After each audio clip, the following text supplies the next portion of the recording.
that's also why we had that peace the whole time that surpasses all understanding, because ultimately we have that hope.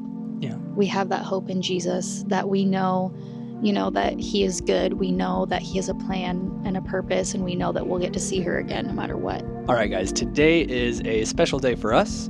It's a day we like to talk about, a day we like to celebrate, and that day is our daughter Rowan's birthday. So our second daughter, Rowan, was born today, November 22nd, 2016. Correct? Mm-hmm. All right, I just needed to make sure.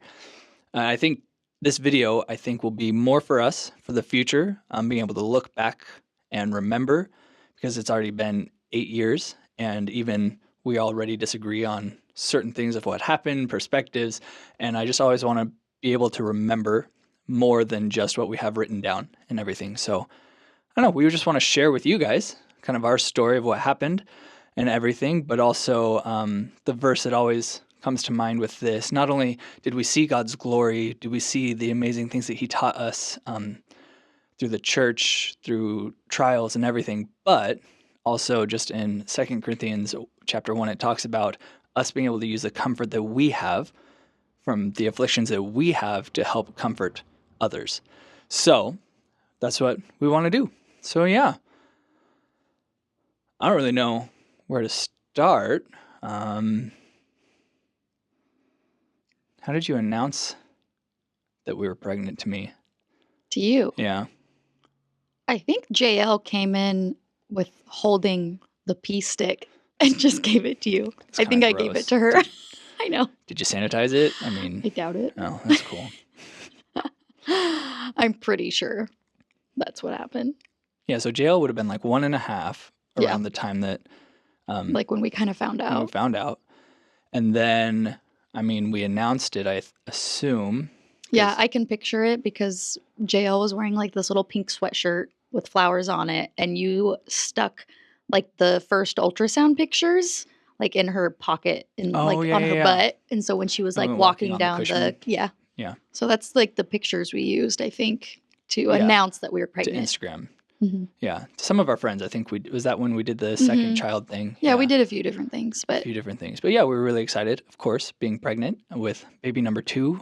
And then, I don't know, everything was fine until, I mean, you would remember these parts better. So everything was fine until. Well, we actually did it was the 20-week scan, which is like the big one, the anatomy scan, where they make sure everything's going well, which is also halfway through the pregnancy. So we did that actually in Spokane because we were going to find out the gender and announce it to all of my family that was in Spokane, because my brother and his family were visiting, like everyone. It was during the summertime. So we thought that would be kind of fun. So that's when we found out the gender. So we were having a girl, and we were super excited for JL to have like another sister. But also while we were there, not at the actual appointment, but I remember getting a phone call where they said that we needed to see a specialist and to make an appointment for that. Gosh, I don't even remember what it was called. I have it written down, but a specialist, because there was just some red flags that popped up that they just wanted to double check on. Yeah. And I remember very specifically though that she said like, oh, it's nothing to worry about. They just want to like check in on a few things or something. But they made it seem like it wasn't a huge deal, but just to make sure type thing. So yeah.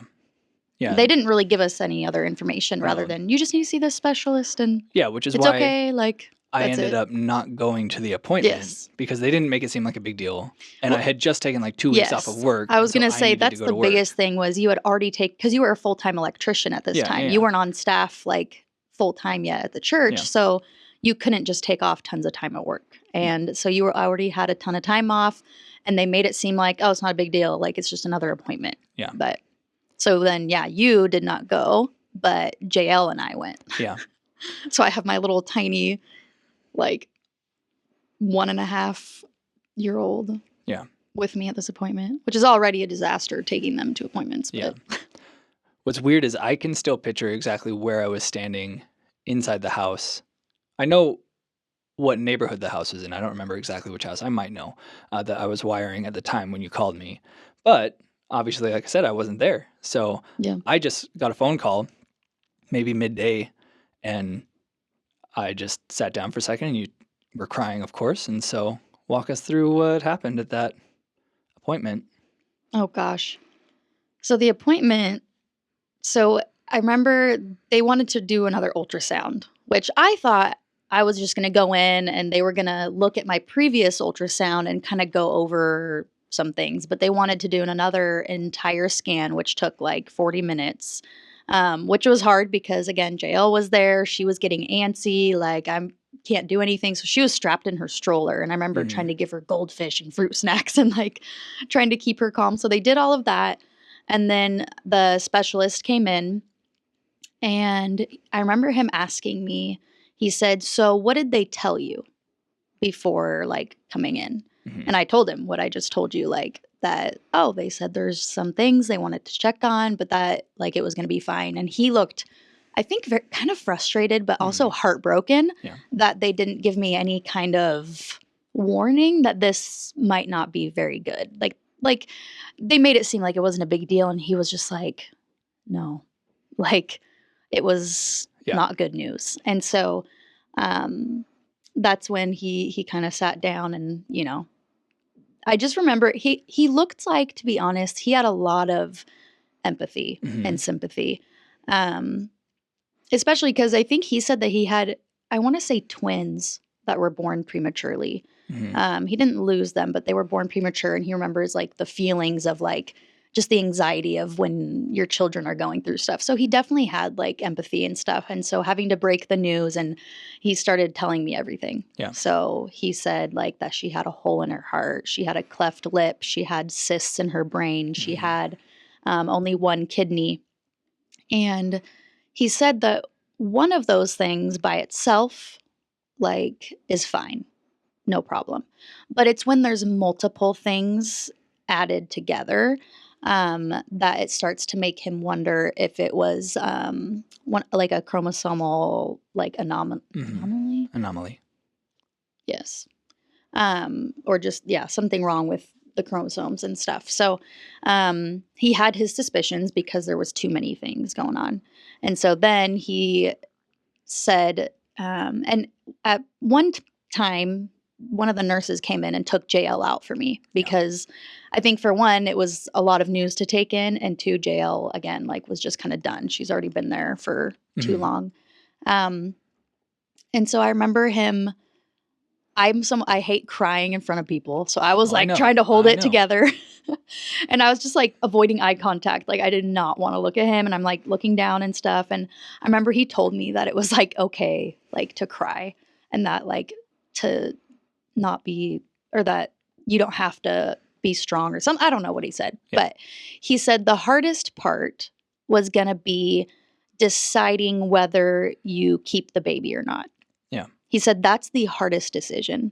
And then he said after that, everything will be relatively easy compared to that decision. And I guess. And I knew at that point it wasn't even a question. I didn't even have to call you. I didn't have to. I was like, no. I was like, well, we will absolutely keep this baby. And he was like, okay, like, so let's move forward then. But the first step was he wanted me to come to take a blood test to confirm if his suspicions were correct. So. That was kind of the appointment. And then it was when I went to the car and put JL back in that I'm pretty sure I called you before I even drove home, or I don't remember if I called you in the car or if I waited till I got home. I'm not really sure. Yeah, I don't know. But that's when I like really broke down, was in the car though. So. Yeah. I don't really remember the phone call a lot. I don't know if you did your thing where you like didn't tell me what was happening for a while and you cry. Like that one time you accidentally dropped JL out of the stroller and you freaked out, but you didn't tell me what happened. See, I thought that I just told you it wasn't good or something like that. And you asked if you needed to come home. And I said, yes. Like maybe. Because I thought that I told you like the details more of what was going on, like once you got home. Because I don't know if I wanted to spring all that on you when you were like at work. I'm not sure, but. I don't know. Because I feel like I remember calling the shop or calling Bill and just saying, I need to go home and I need my apprentice to drive the van back. And I think if it was just, oh yeah, you should come home, I probably would have driven the van back and then taken the car back and everything. But I feel like you must have told me something because I don't think I would have. I don't know. Either way, that's not important. But yeah, surprisingly, like I feel like almost at like every doctor's appointment, they asked us, "Do you want to keep the baby? Do you want to keep the baby? Do you want to keep the baby?" See, that's what's funny because I don't remember that I at remember at all. least two So or three I don't other know if times. God completely just closed my ears off because I don't remember. Because I always thought, to me, I told people that I was like, wow, we had really great staff because I felt like they didn't really pressure us that much or anything. So I remember being asked at least 2 or 3 more times But- specifically if we wanted to keep the baby, which for us, we just didn't see that as an option. We were willing to trust God and see what happened. I guess maybe if they mentioned it, I guess I just didn't feel the pressure. Sure. It was more of like just a little question that they kind of threw in there. It wasn't like they were trying to convince us why it would be better. Maybe I never said they were convincing pretty us. subtle. I think it was just they kept asking, and for me, like even came a point, especially once we got to Seattle, like we were just like, look, please don't ask us anymore. We know that we want to try and give this baby the best life possible. So, of course, went home. We cried a lot. We made our little pray for Faker baby post or whatever with the red heart around her. I mean, that obviously would have been, June or July. Yeah, and we still wanted to keep it somewhat normal because it kind of sucks all of the, not fun out of like the pregnancy, but just all the normal things that you would do. Like, because we hadn't announced the gender to the rest of the world yet. And so we had waited. We decided we also wanted to announce her name with the gender together so that people could be praying for her by name.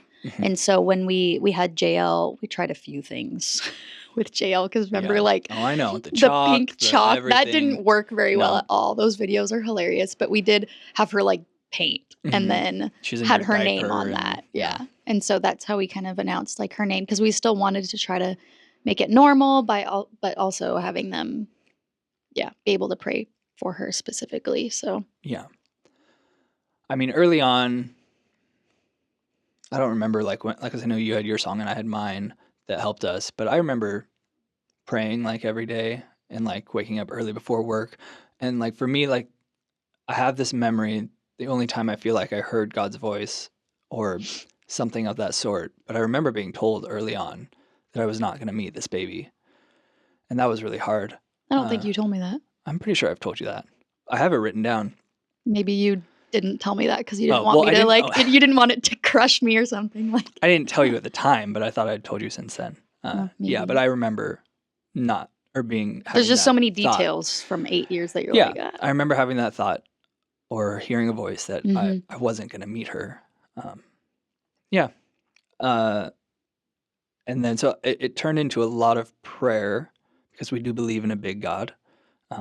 We believe miracles can happen or just for comfort or for help or whatever. I know I had my song that was really helpful during the whole time, which is Great Are You, Lord, which the whole song is just about. It's your breath in my lungs, so I pour out my praise. And so, at those moments, for me especially, that was all I had was God's breath in my lungs. Yeah. When you feel like there's nothing you can do except for just cry out to God. Yeah. And for you, your song. It's funny because that song I also listened to a lot during the pregnancy. And it's because of the part where it says you heal every heart that is broken. And I was like thinking like, oh, like he's going to heal her heart. Like, but I remember like very, very specifically, God spoke to me after she had passed when I like heard that song again, because I'm like, what the heck? Like, because he didn't heal her heart that was broken. Because I was thinking of the physical, and he said to me, but he did, because now it is like, it's just not in our way or our timing, but no matter what, like he did heal her heart. She is whole and complete and perfect, like in heaven. And so that realization was actually kind of cool. Cause I'm like, oh no, like he did do what I thought he would, just in a different way than what I had hoped or what I had wanted. But no, during the pregnancy, I didn't really have a song. It was after. that I listened to the same song over and over and over and over and over again. Yeah. So, real quick question. yes. I know the answer to this, but who do you think's going to cry first? I don't know. Me. I'll probably not. We'll see. That's what I'm saying. You'll just like sit there, and even if I see it, it'll just kind of hold right there. I've already almost done it a couple times, so we know that I'll probably lose that. Yeah, I do remember being kind of annoyed that I didn't go to the appointment. Yeah. And more not annoyed with myself because according to the doctors, it wasn't a big deal and everything. And then once we found out what it was, we went in and talked to the specialist. And I feel like that's where some of the harder... Because then they sent us to a different specialist specifically for like her heart and stuff too, because there was a lot of things going on. So yeah, I don't know what specialist it was or what appointment it was. Basically, like the whole next, 6 months was all just doctor's appointments, specialists, praying, crying, working, all the things. So I don't remember what was what, but I do remember like the hardest decisions. And I feel like they kind of talked about this at the beginning because they offered for us to go to Seattle. But basically it was, well, in Tacoma or in Gig Harbor, they don't have the necessary skills, program, whatever, to help you keep your baby alive or to do intervention to give her surgery or anything. And so they said, your choices are you can give birth at home in Tacoma, near home. You can hold your baby with, we'll talk about, I guess, the chances. We haven't talked about all that of her surviving, but like essentially hold your baby till she dies. Or you can go to Seattle where they have the Seattle Children's Hospital and you can give birth and immediately have her taken away, hoping to have life-saving surgery to where you don't even get to hold her. She just goes. So that was probably, I think, just whoever wants to be asked, do you want to hold your baby until she dies? Or do you want to not hold your baby and have her taken away hoping she might live? Yeah. And that was the hardest. I think that was really hard because those were like things that I wanted to avoid and not like talk about or make the decisions. Like I remember, I'm pretty sure you were telling me like, hey, like we really need to like talk about this and stuff. And there was, because it was, we needed to decide how, not only if she was born alive, not only do we decide if they were going to like do surgery or work on her, but how far we were willing to go intervention wise, because there's a lot that kept going. Like, are you going to just try for 15 minutes of like trying to get her to breathe or something? Are you going to try heart surgery? Are you going to go further and further and further? Like there was a lot of different steps that were like happening. And it's like, when do you want to stop the intervention? Kind of like, it's like when do you want to pull the plug type thing? Like and so those kind of thoughts and decisions were really hard. Yeah, because you haven't even met the child and you don't want to make those decisions. Yeah. Before we get into more emotional stuff, to give me a break, let's talk about what trisomy 18 is and then also kind of what Rowan's symptoms were, her chances of surviving. I mean, even chances of having trisomy 18, because I know even after this, I feel like when my brother got pregnant, well, his brother got pregnant, when his family got pregnant, when his wife got pregnant, when your siblings got pregnant, I feel like they all asked, like, so what was that thing? Do we need to get tested for it? Yeah. And like the chances of, like, it's not heretical, right? If I remember right, not heretical. Hereditary. Hereditary. Oh man, no, it's not hereditary. If I remember right, it's not passed down. And the chances of you having another child or even the first child with it are like 1 in thousands, aren't they? There was genetic. It could be genetic. Oh, okay. But it would be like past like a specific gene or something to where you can get genetic testing done. But they told us that it wasn't really I don't think that's a very common thing.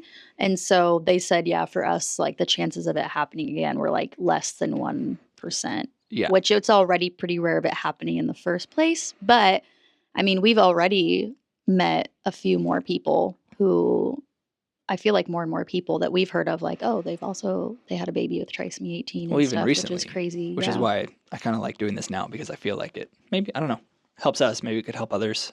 Yeah. But so But trisomy trisomy in 18, general well, is a extra third chromosome of whatever many, yeah. set. And the most common is? Well, trisomy 21 is Down syndrome. Mm-hmm. So they all have different names. So yeah, most people know what Down syndrome is, but they don't actually know that what that really means is the pair of the 21st chromosomes, they have an extra one. Yeah. So trisomy 18 is the 18th set of chromosomes, and they have the extra one.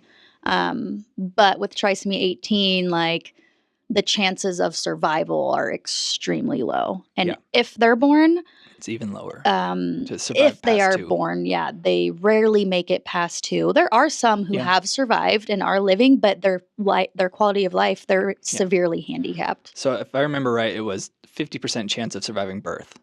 Mm-hmm. If they even went through the process. Like, I don't even know if that included like beforehand. Yeah. Like, because most of them are stillborn. Yeah. A lot of them. So 50% chance of surviving birth, less chance of surviving from that point to the age of 2. Mm-hmm. They have like mental, like development issues, like with their brain and their body. Yeah.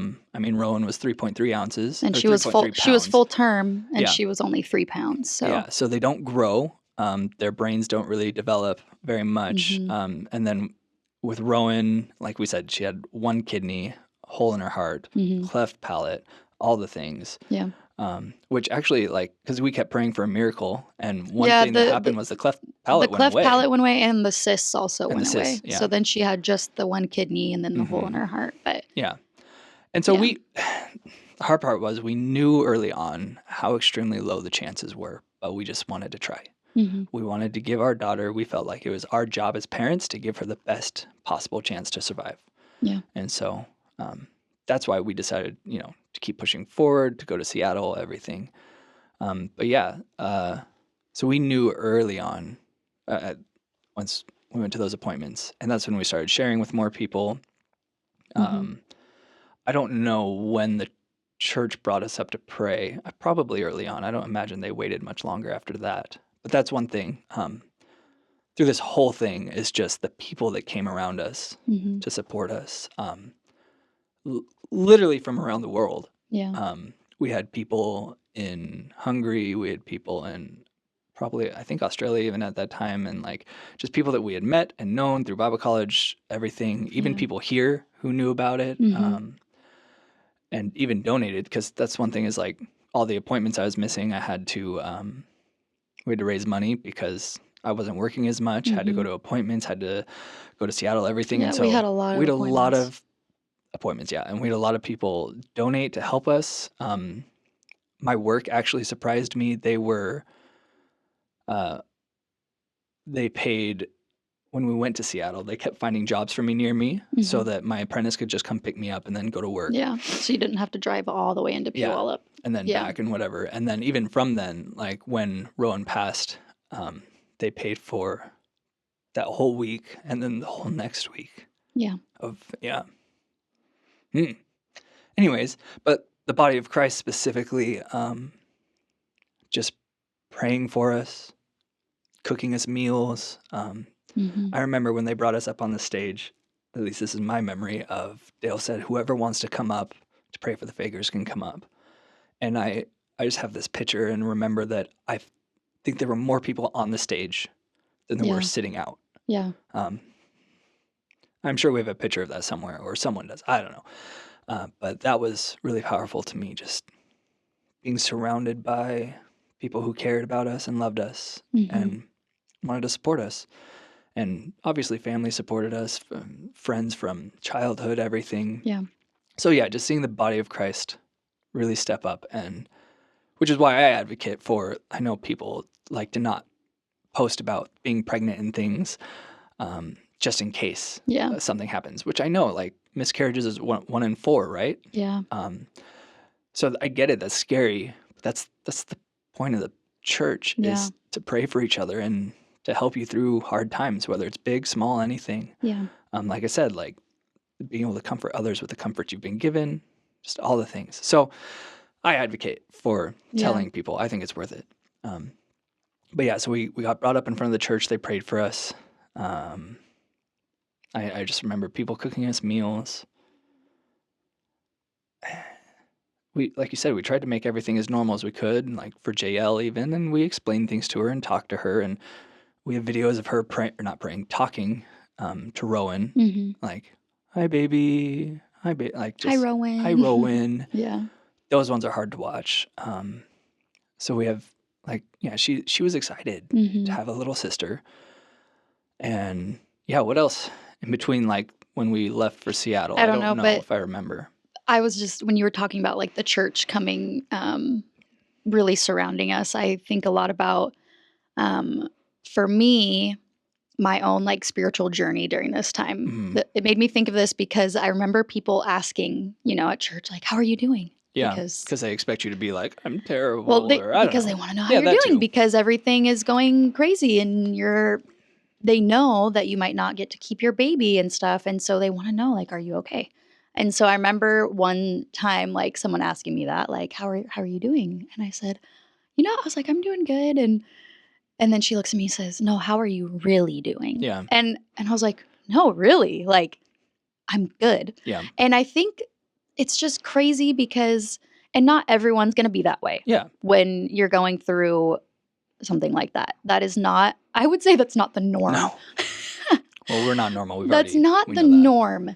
And so like, and obviously there were times that I was heartbroken and upset, but overall, I really, really did have such a peace during this whole thing that, again, it talks about the peace that surpasses all understanding. So people can't understand it. That's why they ask, no, how are you really doing? Yeah. It's because they can't understand it. But God gives that peace that surpasses all understanding. And you talked about like getting up early and praying and things like that. And for me, I always looked back, I'm like, I didn't change my spiritual life really that much. Like you would think that if you found out your child, and again, I think every situation, every kid, every season of life is going to be so different. But like for some reason with Rowan, I was not just on my knees praying and crying out to God 24/7. I was not this like huge spiritual person all of a sudden. I know. No. But I remember though that even in the midst of not doing that, the season of my life that I can really say that God just gave grace upon grace upon grace was during that time. Yeah. Like it was just poured out on me. And there was nothing that I could do. There was nothing I felt like I could offer God, no prayers, like nothing, but he still poured out his grace. Like even when I don't like deserve it. Because you would think like, oh, maybe if I pray harder or this, it's like, no, his grace was just poured out. And I feel like that's why I had so much peace and why I was okay during this time, because there's no way that I would have been able to feel that or go through that without God and him giving me that peace and grace. Like it's impossible. Yeah. It's impossible. Well, and that's even something we talked about at her service, or I did, because I think we were given extra amounts of grace, peace. Because like people would ask and you're like, well, I mean, I'm okay. Like things are fine. Like we're still doing life. JL happy. Everyone's happy, but also there's terrible things happening. Yes. So we were given a lot of peace, just more than we deserved and more than I think maybe even most people would have. I don't know. Yeah. It's interesting though, because you're talking about just the idea of faith and like how you weren't praying all the time and whatever. Not that you weren't praying. I know you were. That's not what I meant. But like, because I did my thesis on this for my bachelor's about the necessity of trials in the life of a Christian, and how there's a lot of people who think that we don't need trials, or that every trial means you did something wrong, or and sadly even in the Christian faith there's a lot of you weren't healed because you didn't have enough faith. That person died because you didn't have enough faith, and that is from Satan. 100%. It's guilt. It is ridiculous. God does do miracles, and he does it through our prayers and without them. God shows up, but he also uses trials to teach us. And I was even just talking to a friend recently about this who's going through something really hard. And we both had to memorize James in high school and middle school. And so when it says in James to count it all joy when you fall into various trials, knowing that the testing of your faith produces patience, but let patience have its perfect work, that you may be perfect and complete, lacking nothing. When we go through trials, they're meant to rid us of ourselves, bring us to God, rely on him, cling to him. And even if it doesn't go our way, like it clearly didn't go the way we wanted, there were still things to learn and move on from there, and the blessings that we got after, which we can talk about later as well. But trials are needed in our Christian life to make us closer to God, to make us more like Jesus. And so for anyone who feels like, oh, I just don't have enough faith, I'm sick or whatever, like that is. Well, that's what it reminded me of too. I just heard this on a podcast and it made me think of it like there might be times, and I know that everyone's had this, where you just don't feel like you can pray. One, there's scripture that talks about like when you can't even have the words that the Holy Spirit will. He knows. Words, he knows. Well, it's not even he'll give you the words. Like, yes, like you don't even have the words to say. But there's also like I think of when, gosh, I don't even remember this. Who's got their hands lifted up in the Moses? Moses. It was Moses. I was going to say someone else, but I didn't want to be wrong. So Moses. Good job. But it's crazy because there's a time where you might feel like, especially if the situation is so hard and so heartbreaking, no matter what it is, whether it has to do with like kids or going through a divorce or losing a parent even, like there's so many different trials. And it's like you feel like I can't even pray. I just don't even have like the strength to even pray. And that's where you have people who surround you that will, just like with Moses, they lifted up his arms because he couldn't anymore. And it's like, that's where like when we look at the body of Christ and why there's something so unique and special about having other people who can just be there for you, support you, and pray for you, because sometimes like we can't do it on our own. And so I think that's really cool too. But yeah, more advocacy for the body of Christ. Absolutely. Let's talk about, so I know like before we moved, they did a baby shower for you. Yeah. No, you don't want to talk about the baby shower. I mean, it was, I don't know. I mean, it was sweet because it was, again, trying to keep things normal. A lot of it it was also a time of them to just bless me and to be there for me. And so I think it's because you don't like showing your emotions to people. That's why you don't like this part. No. You didn't want, it's not that you didn't want it, but yeah. No, but like, so I don't really remember like tons of it. I do know that they decorated for you. Jordan made that sign. She made the seeds with the... Yeah, she made cute little ornaments. And I remember like we gave the extras to family members. Yeah. I remember even Joel... they were little ornaments with her name on it, and they had like a little tiny jar attached to it with a Rowan seed inside of it. Mine disappeared.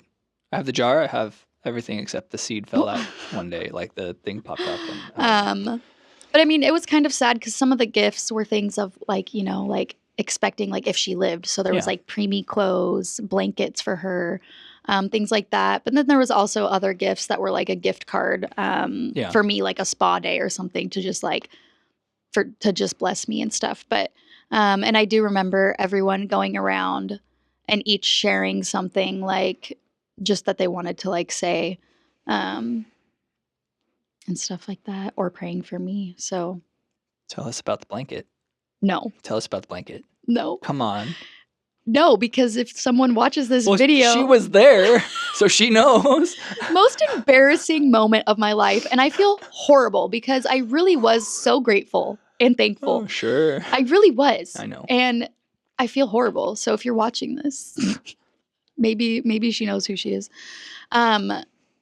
So First, I opened a blanket from my friend Jordan, and she had like made it, and it had a lot of purple. It was like a quilt.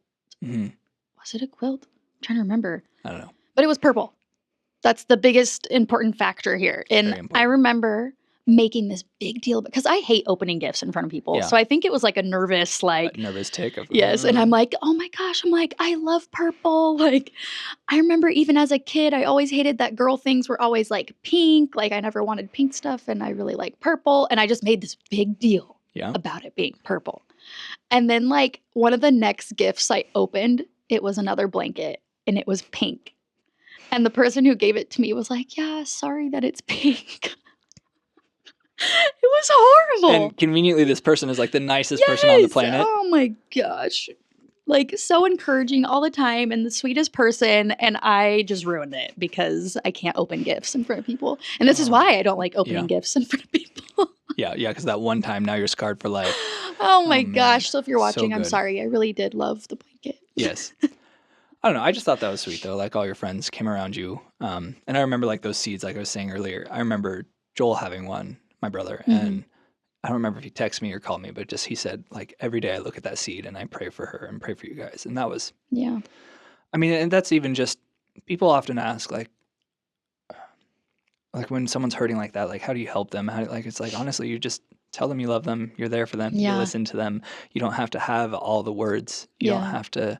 Well, here's these 40 verses that I have that are going to tell you how I to remember live your life. one of the best things that I heard, because people have, there's so many things you hear during this time. Look, I mean, most of ours like was encouraging, but I do know that other people have gone through bad things. Like you've said, like someone's told them like, well, you lost your baby because you had sin in your life or this, and that is so heartbreaking.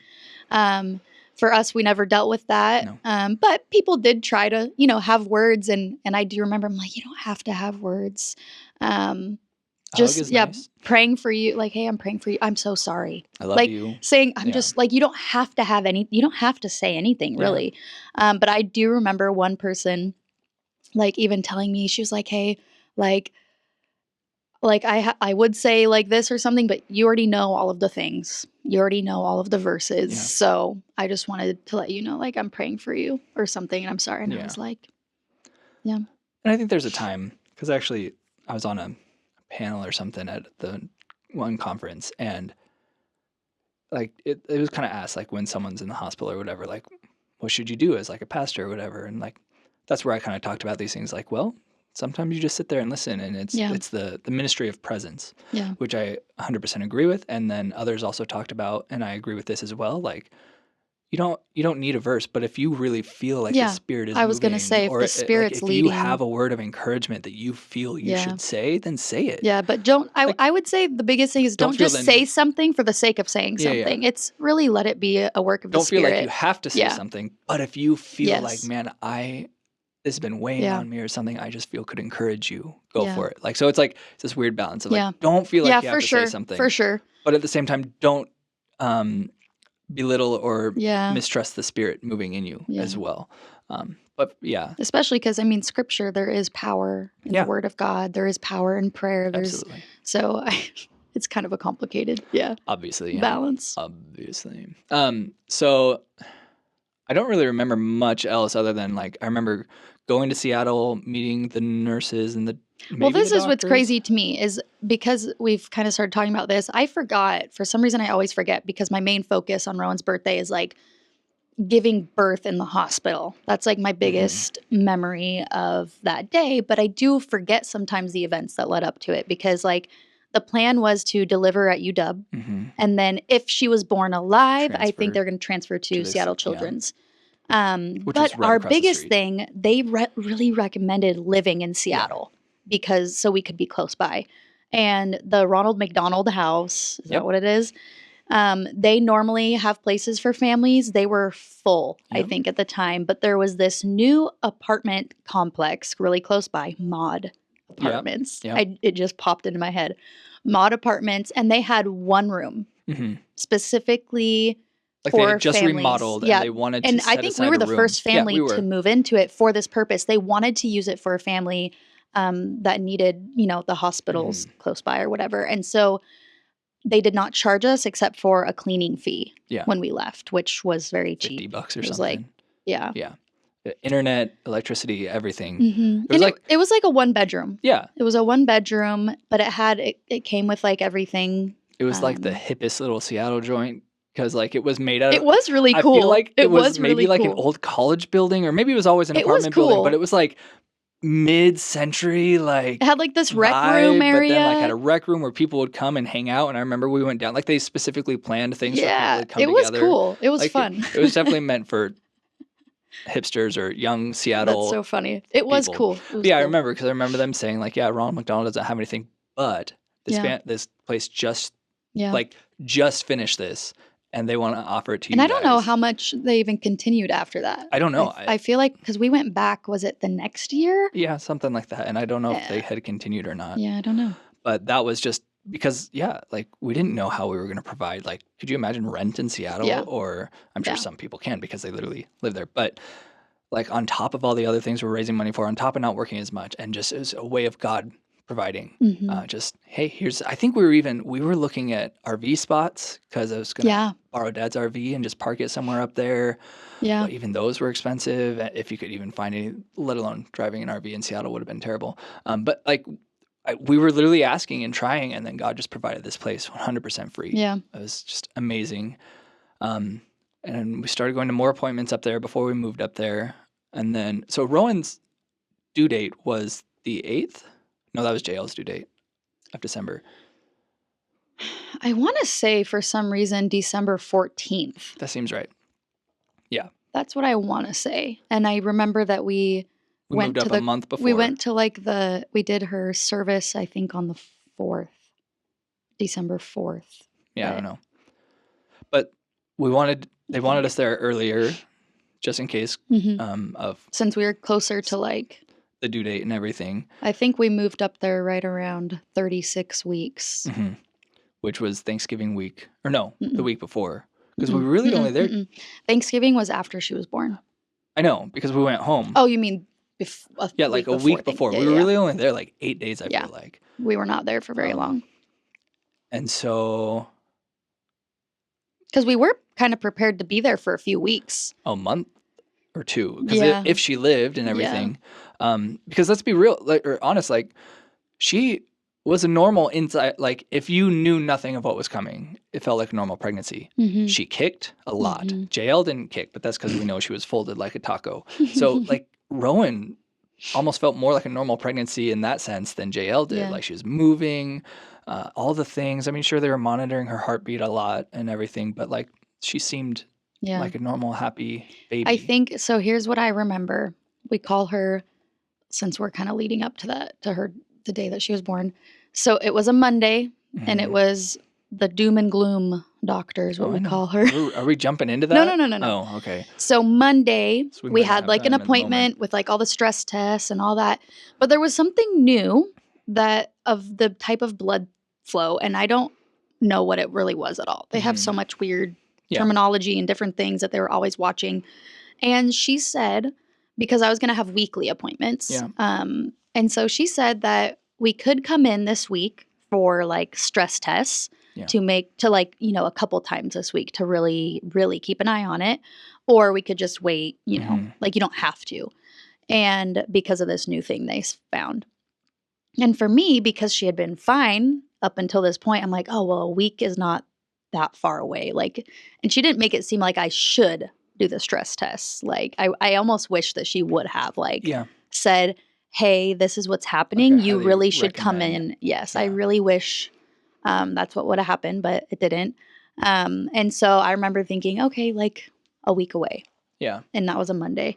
And so then it was a Wednesday that I really started noticing that something was off. Because when you were at work, that's when I really was praying and like begging her.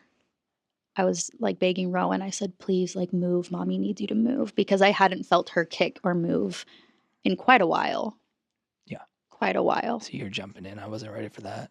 Well, that's where we were at. Well, no, there's other things that happened. Like Seattle. We moved into Seattle. Yeah. But then like Matt and Cassia came up and was it for Friendsgiving with us? No. birthday. It was a birthday. Okay. I can't remember if it was, I feel like it was for JL's birthday. They brought her a cupcake. Yeah, they brought JL a cupcake, but my Yeah. birthday is 4 days before JL, so I don't know if it was on my birthday because it was before. I don't think they were there for your birthday. I guess, yeah. They just came, I think, for JL's. Okay. But yeah, so they came up, which was really cool, and they celebrated with us again in this tiny little apartment with, but it was great. And then my birthday happened, and my memory is that the day you're talking about, that Wednesday, was the 17th.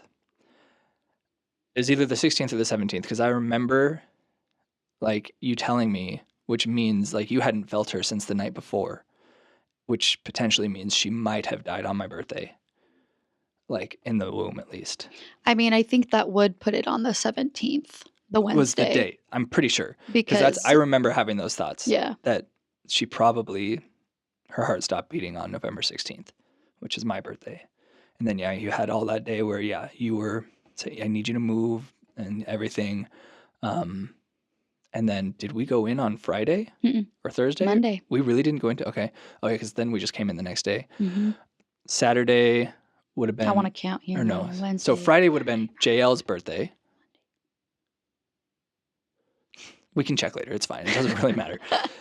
JL's birthday would have been 2 days after, or 4 days after mine. So we always do like a daddy-daughter date on the 18th. So I know we took her to, that would have been Thursday, would have taken her to McDonald's. I remember having ice cream with her. And again, just trying to be normal. She was excited, of course. And she obviously, she's 2.5, doesn't know what's happening. No, sorry, she's 1.5 still. She turned 2 there, right? Yeah, because she would have been 2 years apart. And then don't really remember much else in between that. But yeah, we went in on Monday. And that was the worst day. Yeah. So that was when the nurse came in, did like the ultrasound. And normally they say something. The nurses, like, they're like, oh, like, got a strong heartbeat. Like, when it's always good news, they always say something like, they're looking great, baby's healthy, you know. But she didn't say a word the whole time. And I feel like she did it a little bit longer than normal, too, because I think she was looking for the heartbeat really and stuff. And she didn't say a word. And it was actually, you could just kind of tell. It was very, like, could you imagine suspenseful. That job? Yeah. Well, luckily for her, she doesn't have to say anything. Sure. She goes out, but still has to tell the doctor, and then the doctor came in. And I don't envy either of them. And so that's when, as soon as the doctor came in, after her doing the ultrasound, I knew, like, what the news was. And so that's when, yeah, she said that, you know, she's gone. And she was so sorry. And then she left the room so that we could cry. Yeah. Yeah. See, this is my part where you were more spiritual than me. Because, of course, I'm just crying. You were crying, too. But no, but before I really... Yeah, you hadn't It really was lost pretty it. Immediate. You grabbed my hand if we weren't already holding hands, and you started praying, thanking God for Rowan and everything.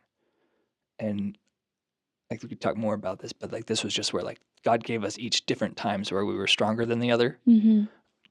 Yeah. And just, which by the way, during this time too, my aunt was randomly in town. Yeah, I don't remember why. She watched JL for us. Yeah. So she came and watched JL while we were at this appointment. Which, could you imagine if we had to have JL there? Yeah. So thank you, Susie, for being able to watch JL. Yeah. That's just a God thing. Yeah. But yeah, we cried a lot, 15, 20 minutes, I don't know. And then they came back in and basically asked when we wanted to be induced. Yeah. And so we basically were just like, tomorrow. Yeah. Yeah. And I can't remember if they said that we could have that day or something, but I think we we wanted to wait a day or something. Like, well, I think so your mom could come and that too. Take JL. Yeah. Because I texted my mom and she got on a flight right away to come so she could watch JL while I was induced the next day. Yeah.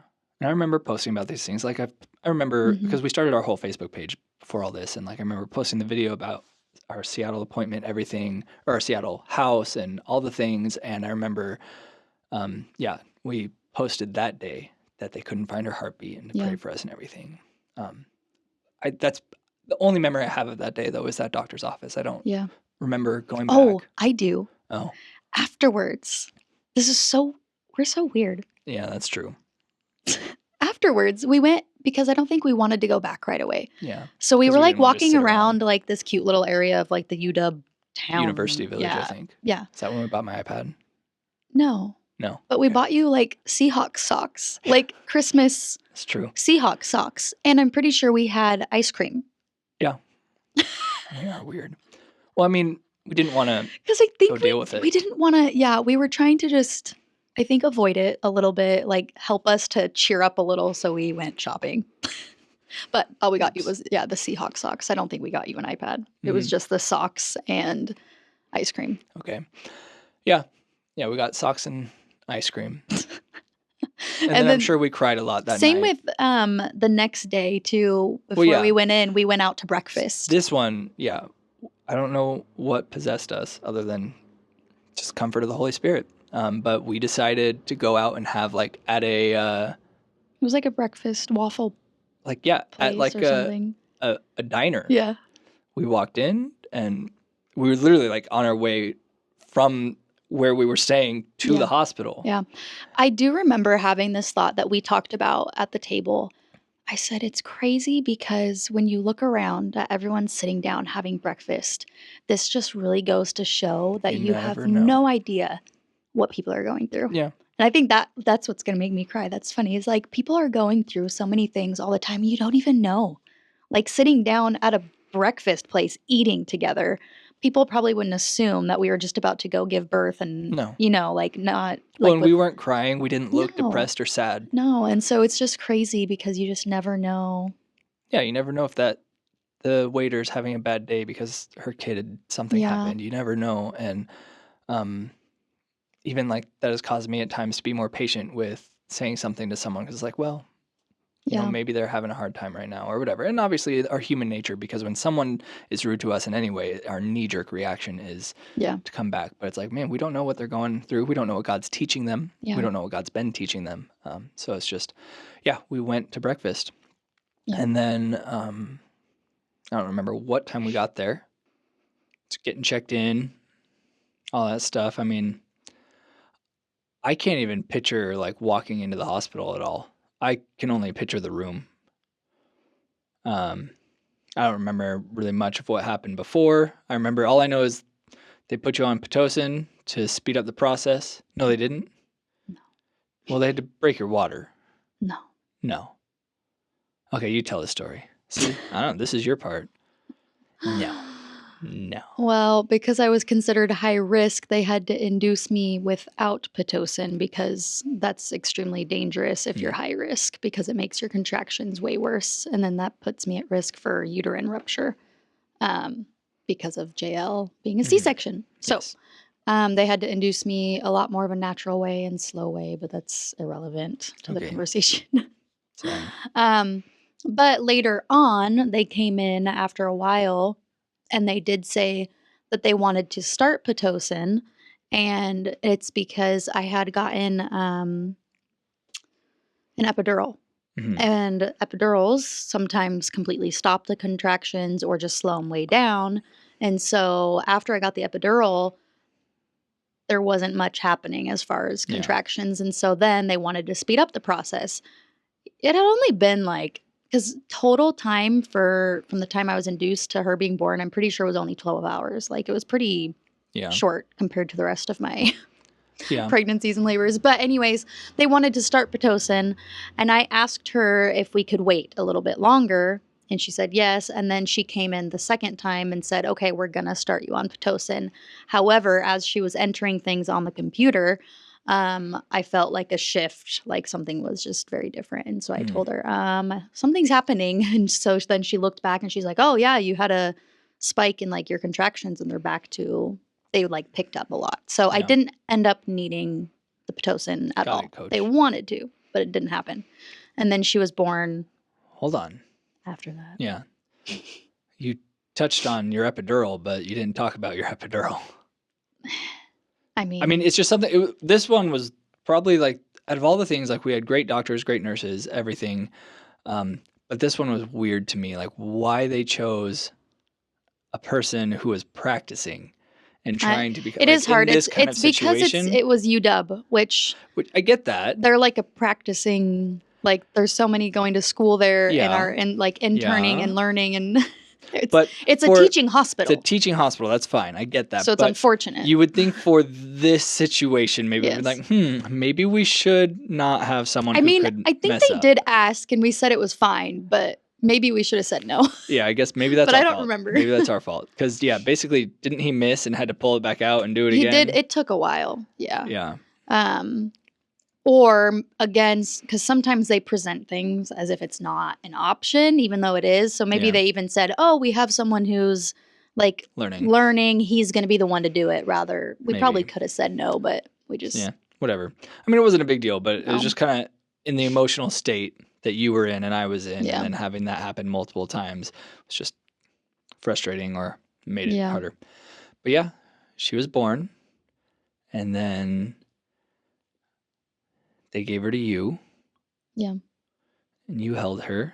I don't remember if they did skin to skin. Yeah, we did.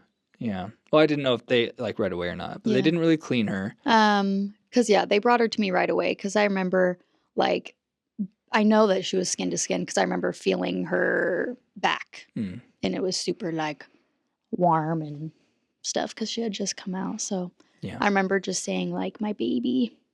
That's all I remember saying. But she was very warm and sticky. Yeah. Yeah. I mean, she was tiny, like 3.3 ounces, like her. 3.3 ounces. I said that again, 3.3 pounds. Her hand was this big. I have the picture of like just her hand in mine. She was very red, of course. And then her lips were red as well. Yeah. Eyes. Well, it's really hard because there's a lot of things I feel like that I would have even done differently, like putting her in, like we heard her pajamas and stuff. But the problem is she had already been gone for almost a week at that point. And so her body was definitely, I mean, if you're not alive for a week long, like your body is deteriorating. And so you could tell she was in a very fragile state that I couldn't even like barely move her. No, they put a diaper on her. We didn't change her. We didn't in bathe her. Her little hat. Yeah, in her little hat.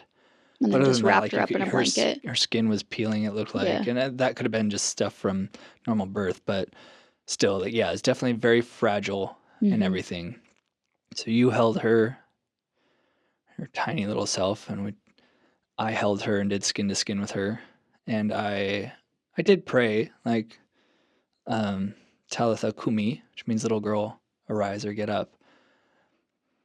Because, again, could happen. But it didn't, and that's okay. And then, that reminds me of, as soon as you said that, like, I prayed that, because it could have happened, but it didn't.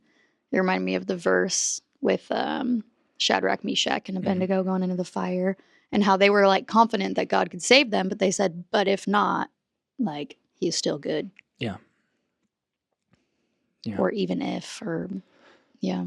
Which, we know God uses all things for his good. We know that even in the hard things, that God is still in control, and that Satan intends evil things to happen, but God's got a plan.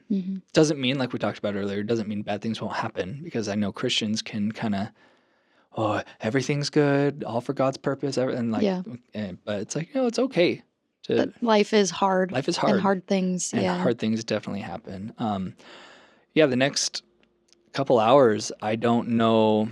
I know that I did a daddy-daughter dance with her. To I Don't Want to Miss a Thing. Anytime that song comes on, I pretty much bawl my eyes out. Because, I knew I would never get to walk her down the aisle or do a daddy-daughter dance with her at her wedding or anything, so I wanted to do that. I don't know. We just took turns holding her, I guess. And well, that was the next morning, but yeah. No, well, yeah. So my mom brought JL. Yeah.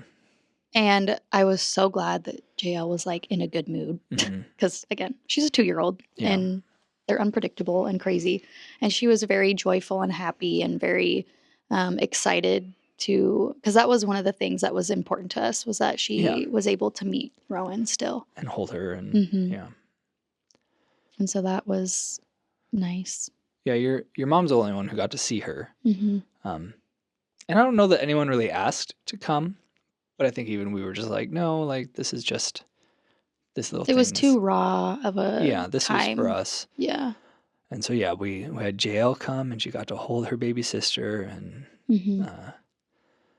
and we had a guy who came and took pictures, and that was really cool because I was just looking at it upstairs because I was trying to remember the name of it, and it was Now I Lay Me Down to Sleep, which is just it's an organization, I'm pretty sure nationwide. It might even be more than that, because when I selected to find like a person, it showed to select your country. So it might even be a worldwide thing, and it's specific to parents who have lost babies. Do we need that? So the organization, Now I Lay Me Down to Sleep, where it's just volunteers. So it's completely free, and they will come in and take pictures. Yeah. And I'm pretty sure the hospital organized all of that for us. So we didn't have to do anything. Worry about any of that. Yeah. But even just more like, basically during the whole night, other than I know that I didn't want to sleep holding her. Yeah. Because she was so frail, I was afraid of like, I don't know, terrible things happening. Like, not just me rolling onto her or something, but just so didn't want to lay with her. But we took turns basically just holding her, crying, holding each other, crying. I have my jacket that I'll never get rid of. It's not anything special. I think it was from Kohl's, but because I was wearing it the day I held her, I can't get rid of it. I remember one time I almost lost it.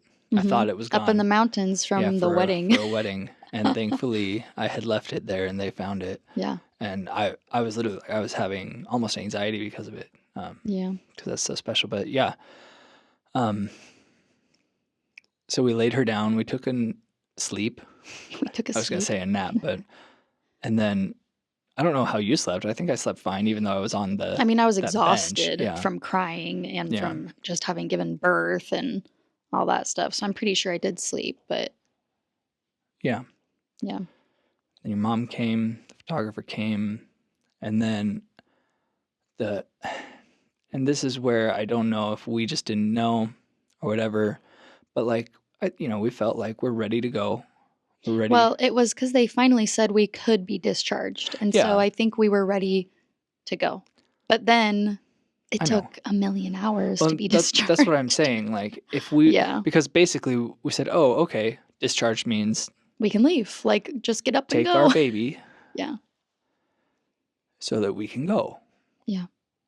And if I would have known, because I feel like it took like 2 hours. Because, I mean, sure, like sending people in to make sure we're okay. I feel like it took forever. But it's like, guys, you could have told us, like, hey, well, while we discharge you, you can still, like, and it's going to be a while. Yeah. But like, we just didn't know. We didn't know. And so for 2 hours, we were just in the room empty with our baby gone. Yeah. But I know for me at least, because they gave us the option, we could have left her in there while we left. Yeah. But for me, I don't know what for you, but I didn't feel like I could do that. I didn't feel like I could walk away from the room. Yeah. Because I would feel like I was leaving her. And that I couldn't do. So that's why we decided to have them take her out. So we said goodbye. Yeah, I think that was like probably the hardest part was them wheeling her out. But yeah. Just kissed her. We did ask they gave us clippings of her hair. And actually, I think that's it. But well, I mean, they did like her little footprint. Yeah, they did, which didn't go well, but they kind of did it in like not really a clay thing, but a thing where her imprint is in it a little bit. Like, not just the ink type of footprints, but yeah. Yeah, and we have her blanket and all those things. Mm-hmm.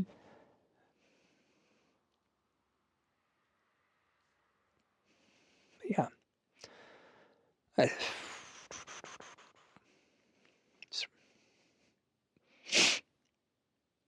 Yeah, I think that was just hard knowing that we were going to be leaving the hospital like without our baby and having them take our baby away and then having to sit there for 2 hours not knowing we were going to be there that long because we would have held her longer.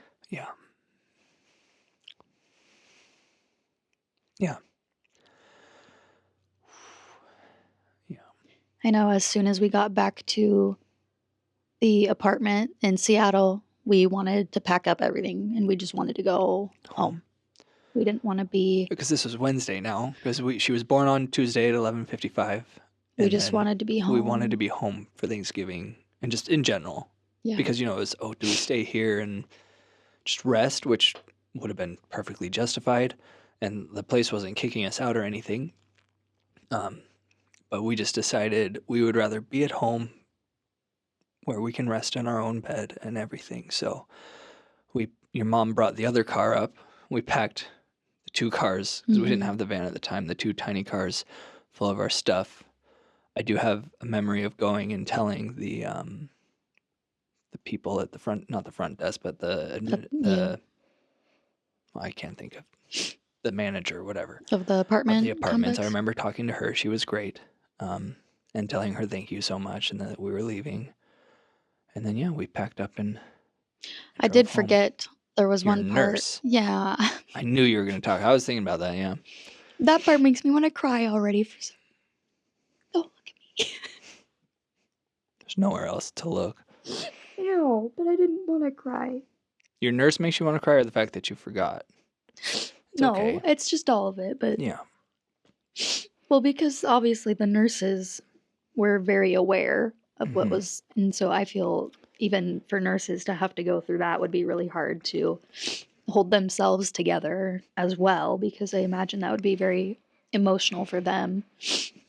But just because I had that nurse who went through the whole, like, labor and delivery with me, and she was, like, the nicest, sweetest nurse, and she really helped me with, like, even my contractions and was very encouraging. And I remember, like, in the middle of the night when they switched nurses because her shift was done, and I was so sad because I woke up and she was gone. And I remember we came back, like, way later because I wanted to, like, give her, like, a thank you card or something. Like, I think it might have been that first year when we went back to visit, like, the apartments and go to the hospital, and it might have even been longer. It might have been 2 years. I don't know when we went back. But yeah. And I tried, like, finding her address, but they said they can't really give out her address, but they had this other place, and it was just kind of hard to figure out how to reach her. But Yeah. Yeah. Did they give you her name? I mean, we probably tried to Facebook I don't stalk her remember and it now, work. but I'm sure I have it written down.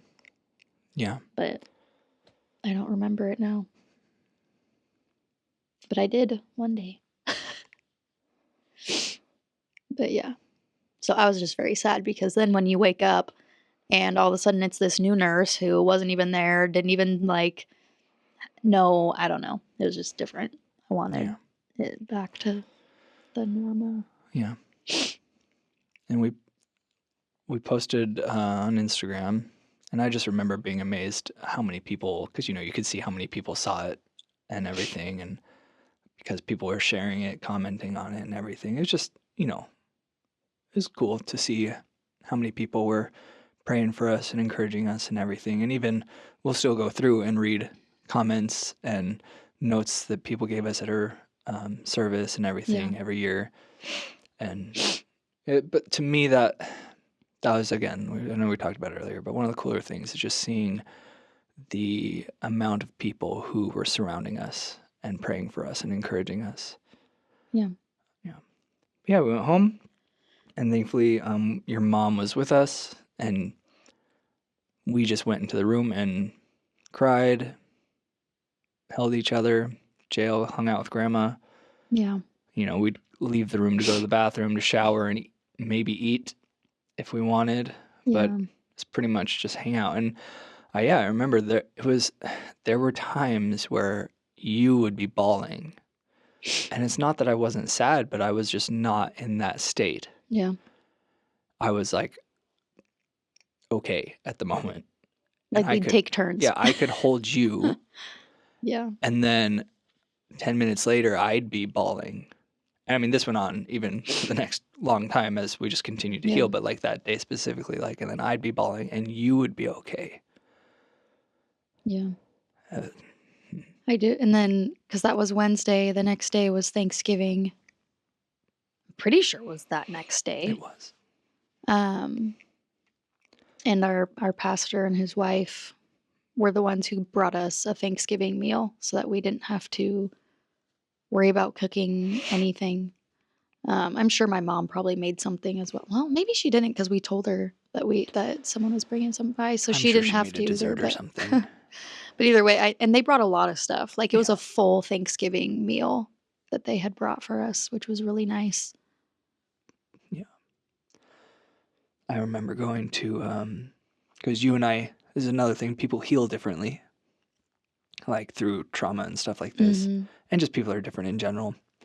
You didn't want to see anyone, which is totally understandable. But me being as extroverted I am, seeing people helped me.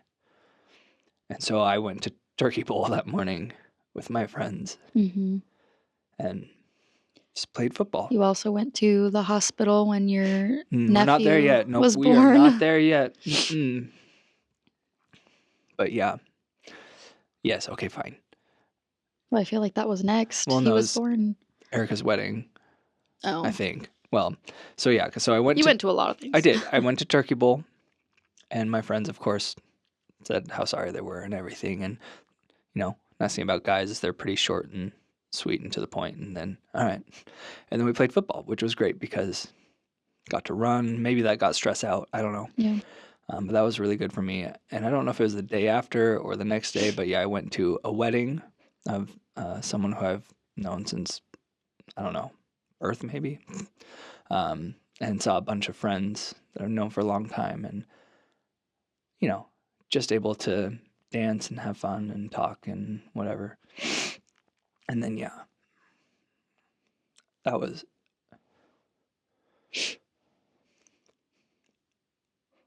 There are two kids who I don't think will ever know how special they are to me.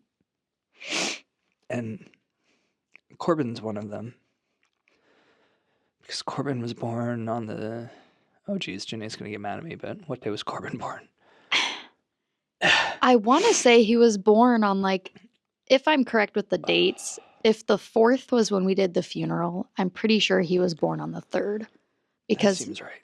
Or some, like, right in there, because she still made sure, even though she had just given birth, that she went with her newborn, like, day-old newborn. But yeah. Something like that, but I might have my dates wrong. Yeah. Going to the hospital. It's hard enough walking into a hospital right after that, but then specifically to hold a baby, one that was alive. I mean, because I feel like you and Janae also at the beginning were excited because you were pregnant together. Yeah. Neither of you ever had a sister before. So, like... I mean, we were both pregnant together with JL and Aria as well. That's true. But still, But they were really close, only a couple of weeks. Yeah, so. like Aria and JL are 6 months apart, and these two would have been a couple weeks or days apart. But yeah, so sometimes it is hard to see Corbin. Because I remember that's how old Rowan would be. And it's hard because obviously with her condition, she wouldn't have been that big, and just like so many thoughts go through your brain. But yeah, that's hard. And then we had friends at church who also had a baby right after, or maybe right before, I don't remember if Hope is older or younger, but they let me hold her pretty much every Sunday the whole time because I love babies anyways. Yeah. But like pretty much all service unless she needed to like eat or get changed. Yeah. For like months, I pretty much held her, and Yeah. so yeah, that kid will never know, but like I those two mean, help, or Hope specifically I helped me do heal with that. remember, I mean, I think that way too. It's like my cousin Ashley, who's one of my closest friends, like we both were pregnant at the same time. And so that was really exciting for us as well. I remember when we found out, we were like sitting on the couch, like, and it might have been at someone's birthday party. Mm-hmm. And I think I asked her like if they were trying again or something like that. And she said something like, "Oh, don't tell anyone yet," or something, but I am pregnant. And I was like, "What?" I was like, "I am too." And we were both like so excited because, yeah, we were both girls. And so Mm-hmm. Alice is also the Is same she? Oh, age. great. And she's also born in November. So just like Rowan. How come I'd never remember? I mean, because And Corbin's well, the my reason sister. I really remember too is because the Rowan's service, Ashley came with Alice, and so Alice was only a few weeks old too. And I do remember at our apartment holding Alice like in the bedroom, like it was just Ashley and I in the bedroom, and so I did hold a baby, just not as soon as you. Yeah. But it is hard, like with family members that we were so excited to have babies together with or at the same time. And then, yeah, when you see their kids and knowing that yours should be there too. So, Yeah. Yeah, and then we had her cremated. We didn't want to do like burial or graveside or anything. And they sent us the ashes, of course, and then we actually had another thing or I think we had to go pick them up. Yeah, or I did. But we had a family at church who works with wood, like they do custom cabinets and things. Isn't that? Oh, no, they offered to make us a shadow box. Yeah. Yeah, sorry. So what is this? Did we just order it? Mm-hmm. Oh. You picked it out though. Yeah, because it's red, which Rowan's name, it means red pretty much. Or I something didn't along know those that it lines. meant that. Yeah. Well, it's one. Well, yeah. I think I forgot it. We never even really. The only person's name that I know, like, I mean, JL I know, but like Declan's was the meaning of his name. Man of prayer. Is the reason I liked the name Declan. Like we weren't huge on like meanings. So I don't know if her name actually means that or not. Yeah. Anyway. I mean, rowan berries are red. Yeah. So it's possible. Yeah. So yeah, we'll get there. So we did the service, and that was amazing because we just kind of put it out there, and I think we had like 100-something people show up for a little baby girl that they never met. Mm-hmm. And obviously in support of us. I mean, we had family members come who I never knew they had stillborns. Mm-hmm. And even found out later different ones as well. But like just people who came, and like one of my cousins, however he's related to me, the Faker family is complicated. But one of them, I mean, he came up and he just said, I was fine until I saw the red lips. Because that's a very distinct thing with stillborns. Yeah. And just, I mean, yeah, so we had people come. I'm pretty sure we did some worship. Dale shared. We did the video. I shared a little. And that was cool. I was just able to share right there again, like the hope that we have. Because I knew there were people there who weren't walking with the Lord. And there were people who didn't know Jesus at all. And so just wanted to share that like he's the reason we made it through things.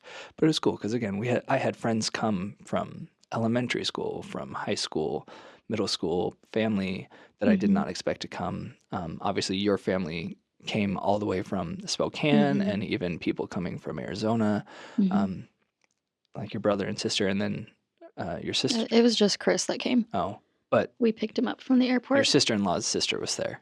Because she worked she was like doing work in Seattle at the same time, so she came. Yeah, so even people who I've worked with over here with the Basque program and everything came. and they showed up to the service and support. I mean, I'd only worked with them one summer at that point, and they came. So it's just seeing that, like the heart of people who love Jesus and just wanted to come and support us was really cool. Yeah.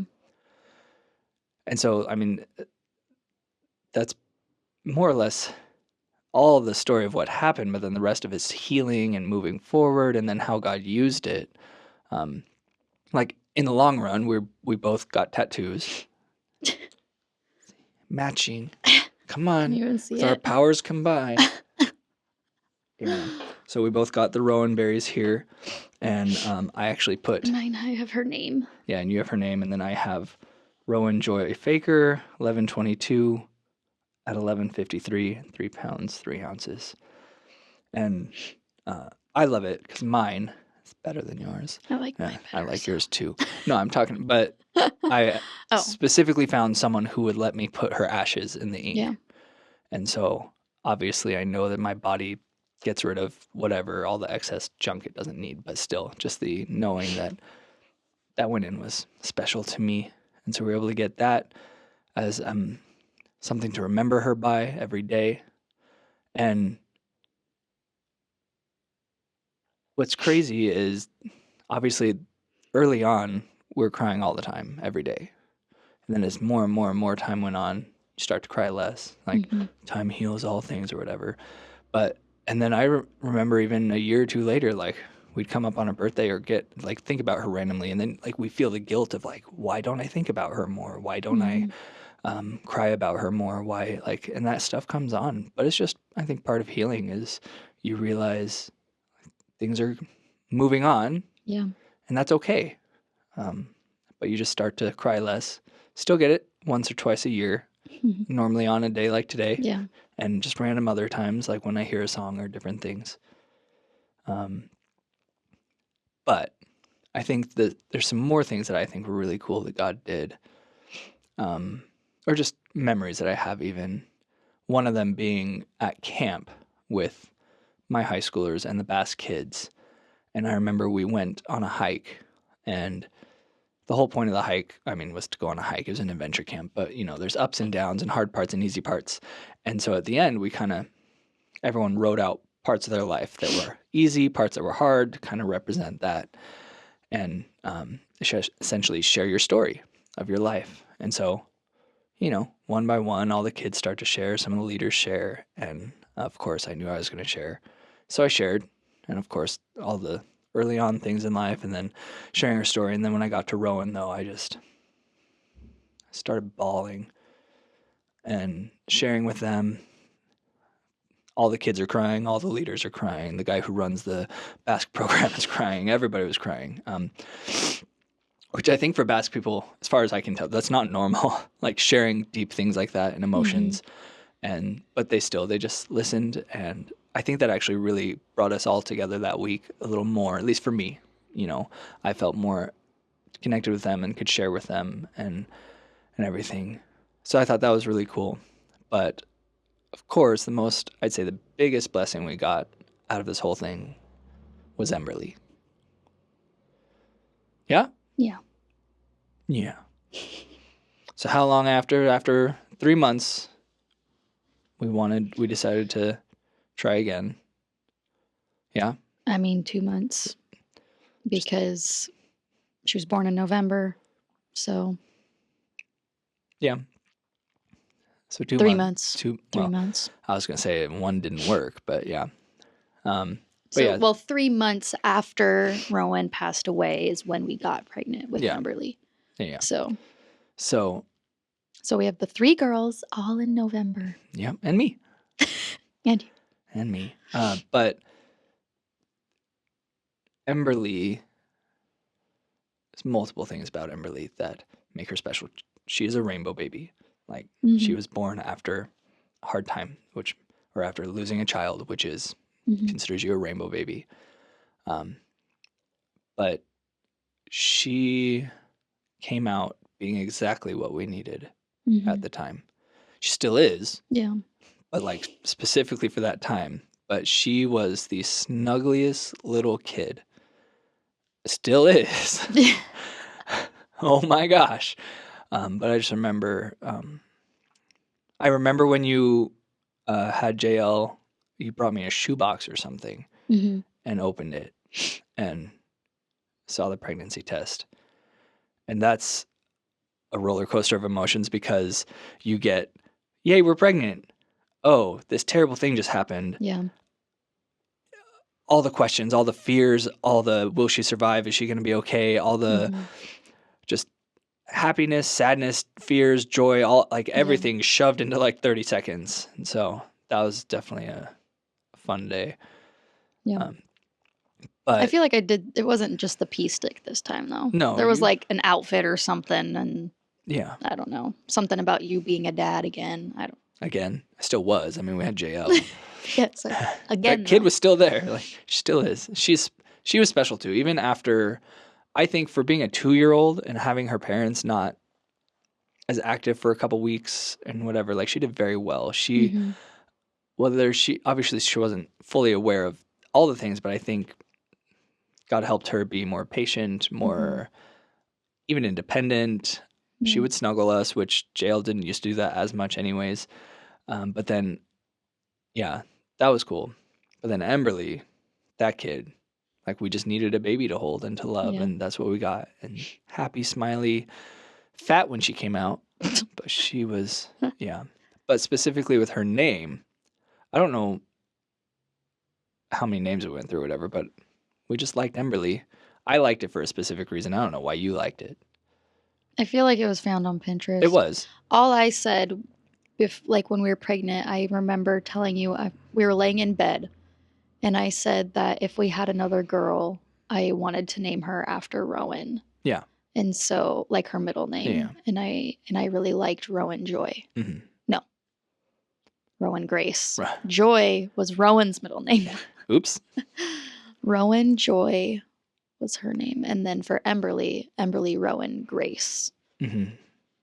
So, named after her big sister. Yeah. So, yes, Emberly, Rowan, Grace, Faker. So you got the Rowan in there, Grace, because she was a gift that we didn't deserve. But for me, Emberly, you know, I nickname my kids or like I shorten names like parents do. And so I just knew I'd call her Ember. Well, I know that we did like both names. We liked Ember and we liked Emberly, and we didn't know which one. And so we're like, well, we could just do Emberly because then we can still call her Ember. Like we'd get best of both worlds. Yeah. So we named her Emberly, but for me, calling her Ember, because out of her sister's ashes, she's the spark that rejuvenated us, but also I think for her sister needing to be removed for her to come into the world means God has a big plan for her, a really powerful plan. So she's the spark that's going to catch the world on fire for Jesus.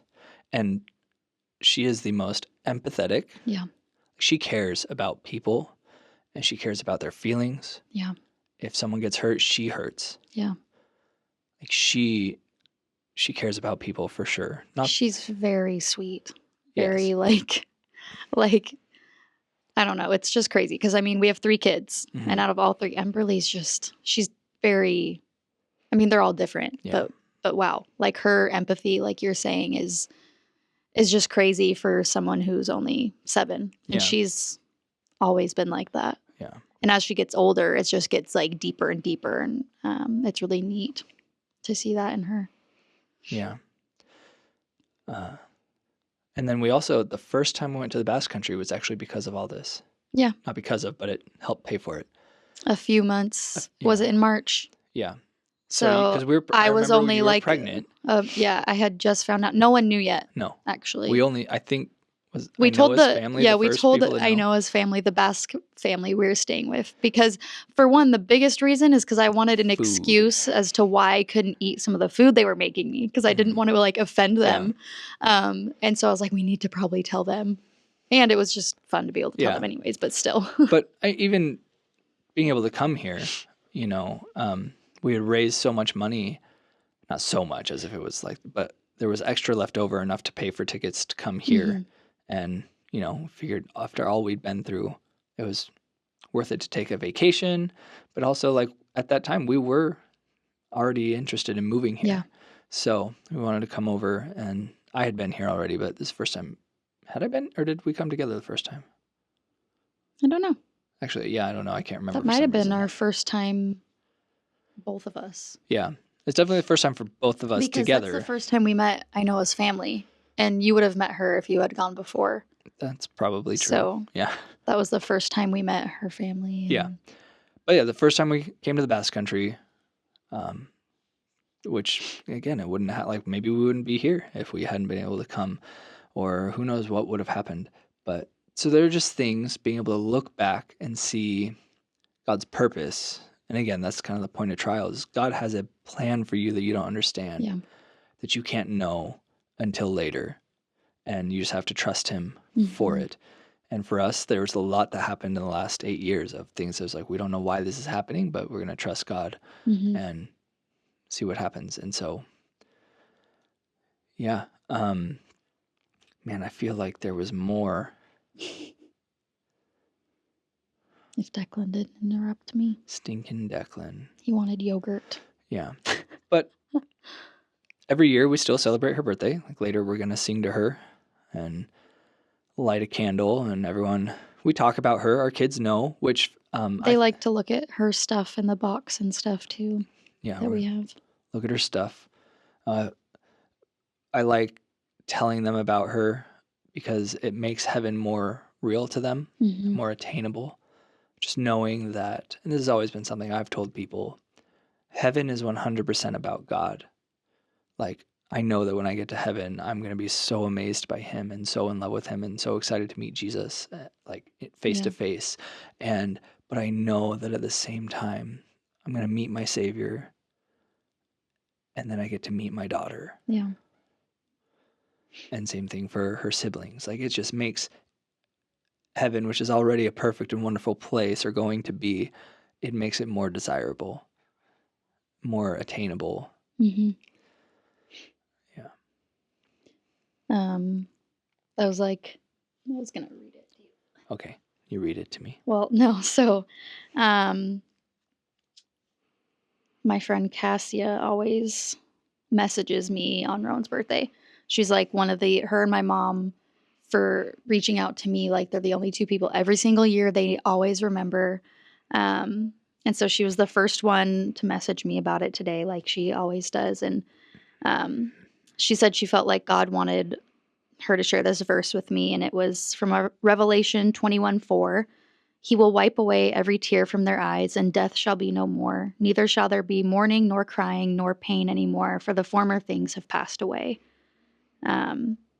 And she was just talking about how, like, sweet her little life was and things. But then she said, going down, but I am so excited to meet her in eternity. I know she will be the first one to greet you. And I was just like, like that. I was coming downstairs, like, reading it, and I was like, oh, I'm going to start crying now. Yeah. And so it's true though. Like, when you think about that aspect of heaven, and it just makes me think of, again, like the people, like if anyone doesn't know Jesus, how can they get through such difficult things, especially if they don't have hope afterwards. Like, we have the hope that we get to see her again. Like, for those who believe in Jesus, like if their loved ones believed in Jesus, or like infants, because that's a whole other story. But like, it's cool to see, like, that there is life after death, that we get to spend eternity with her in heaven and worshiping God. And just, I just think I don't know. I think to a degree, that's also why we had that peace the whole time that surpasses all understanding, because ultimately we have that hope.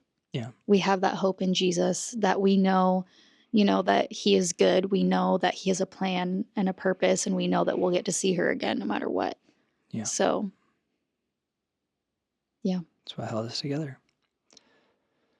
So that, and the letters people wrote us, the things. And we always watch the video. Yeah, we watched the video that you made. The slideshow. You made it the slideshow for her. It's not a video. Slideshow for the service. Yeah. And we usually watch that every year. We watch that. We read the letters that and people look through the box and look through the box. and then smell her sing, hat, because her smell hat's, her hat. yeah, because that's what it smells like. Yeah. Yeah, and sing happy birthday, and then yeah. So that's our Tradition. tradition. Last year we didn't have our box I because was it was worried that we had still lost it. because of moving here and all the boxes and bins we had packed up. It was one that just didn't come with us, and it never made it on time. Yeah, which was really sad. that was. We have it this year, so we'll look. Yeah. I'm sure there's other stories, things we missed that we'll remember, but yeah. Again, thanks, guys. Yeah, for us, this is just nice for us to talk about. I do And- remember some Oh, things actually. Okay. Well, these are things that the one thing for some reason that I just wish I would have like thought about, or things that I didn't know before giving birth, was like that you can pay to go get like 3D ultrasounds done and have it like on an actual recording or like DVD that you could Yeah. like watch or whatever. And I'm only saying this just in case there's someone watching who is going through this, things that they might not have thought about. And everyone's different. Some people Yeah. might not even want to have those things, but I really wished that I did. Yeah. And it wasn't until afterwards and it was too late. But I would have loved to have seen a video and had a video of her alive and moving around in the womb and stuff. And same with like a heartbeat. Yes, I want You could have had heartbeat. the recording of like her heartbeat, things like that. I really wish. And I, at first it was really hard because I was really like regretting not having those things. Like I'm okay now that it's years later, but I was really bummed out that we didn't have them, and I still wish we did. But yeah, that's pretty much the only thing I wanted to say. That's pretty much the only thing. That's all I have to say about that. And we do have at least a 3D image. Yeah. But it's not the same as her actually being alive and moving around. So, yeah. Yeah. Now you can do your exit. Well, I don't know. But yeah, I mean, and I don't know, even random last thought, but we both had different experiences with her. You got to grow her in your body. I got to experience feeling her kick, of course, through that, but like different pains that I never got to like experience those things. Hard for me, but obviously it's hard for you because you got to experience those things and then don't have her. But yeah, I think in the end, like you said, like we have that hope and that peace and that joy that one day we'll get to meet her and hold her and just enjoy being with her. Yeah. So, like I said, thanks, guys. There's more for us. I think just even being able to talk through and enjoy, but if you made it this far, well done. We're almost at like 2 hours, I think. Oh gosh, no one's gonna watch. You never know. People like it. But yeah, if anyone going through anything, we've those are the things we didn't talk about. Just the people even right after that had not the same thing, but similar things. Like very quickly, we were able to help comfort people because of them losing children or whatever. But yeah, so if people are going through things, like you don't have to do it alone. Yeah. You have people around you. Reach out to them and see God. That's all. Love you, Chalice. Love you. Thanks for being my best friend and going through all that with us. Tell people going through all of that with us. With you and who? With me and JL. No, but I do, like I've told people, like I wouldn't wish that anyone go through something like this, but I also would not change it. I would not go back and have it not happen. Yeah. And if I was given the chance, like if a genie popped out of a lamp and gave me one wish to go back to any day to relive it, it would be the day that Rowan was born, so that we could hold her again, hold her and love her and just, absolutely. All right, that really is the ending this time. Love you. Bye. Bye. Birthday to you. Happy birthday to you.